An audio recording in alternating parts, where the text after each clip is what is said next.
Hi friends, welcome to our channel. இன்னைக்கு நம்ம செய்ய போற ரெசிபி என்னன்னு பாத்தீங்கன்னா chapati, dosa, white rice, variety rice எல்லாத்துக்குமே சூட்டபிளா செய்யக்கூடிய ஒரு மசாலா கறி எப்படி பண்ணலாம்னு பார்க்க போறோம். இதுக்கு கடாய் ஹீட் பண்ணிட்டு 2 துண்டு பட்டை, கொஞ்சமா கல்பாசி, 4 பீஸ் கிராம்பு சேர்த்திருக்கேன். இது கூட 2 பீஸ் ஏலக்காய் சேர்த்துக்கலாம். 1 டேபிள் ஸ்பூன் அளவுக்கு மிளகு சேர்த்துக்கிறேன். 1 டேபிள் ஸ்பூன் அளவுக்கு சோம்பு, 1 டேபிள் ஸ்பூன் அளவுக்கு ஜீரகம், 1 டேபிள் ஸ்பூன் அளவுக்கு கசகசா. இது கூட ஒரு 10லேருந்து 12 பீஸ் அளவுக்கு முந்திரி பருப்பு சேர்த்துக்கோங்க. இது எல்லாமே நல்லா வறுத்துக்கலாம். வாசனை வர வரைக்கும் நல்லா லோ ஃப்ளேமில் வச்சு வறுத்துக்கோங்க. இது கூட 1 டேபிள் ஸ்பூன் அளவுக்கு காய்ந்த வெந்தய இலைகள் சேர்த்துக்கிற போகிறோம். கஸ்தூரி மேத்தி சேர்த்துக்கோங்க. இதையும் ஒரு 2 செகண்ட் மட்டும் நல்லா வறுத்துட்டு ஆற வச்சு மிக்ஸி ஜாரில் சேர்த்துக்கலாம். இதை ஃபைன் பவுடரை அரைச்சி எடுத்துக்கோங்க.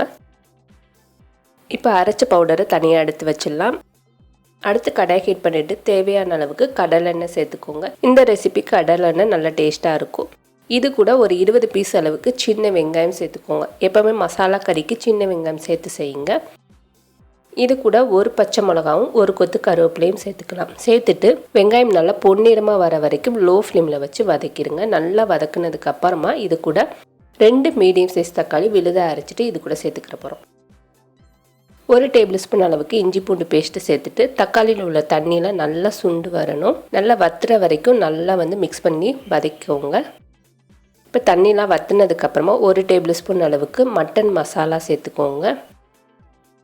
1 டீஸ்பூன் அளவுக்கு தனி மிளகாத்தூள், கொஞ்சமாக மஞ்சத்தூள். இது 3ஐயும் சேர்த்துட்டு நல்லா மிக்ஸ் பண்ணிக்கலாம். நல்லா கலந்ததுக்கப்புறமா இதில் 1 கப் அளவுக்கு தண்ணி சேர்த்துக்கிற போகிறோம். தண்ணி சேர்த்துட்டு தேவையான அளவுக்கு உப்பு சேர்த்துக்கலாம்.